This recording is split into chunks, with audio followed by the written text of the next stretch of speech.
गुरुर्ब्रह्मा गुरुर्विष्णु गुरुर्देवो महेश्वरा गुरु साक्षात् परब्रह्म तस्मै श्री गुरवे नमः।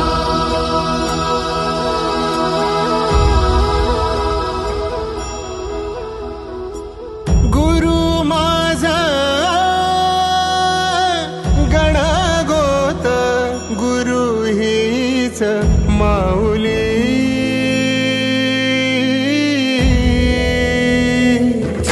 गुरु स्पर्श दूर करी दुःखाची सावली गुरु भेटीसाठी झाली जीवाची काहिली भक्त तुझा गुरुदेवा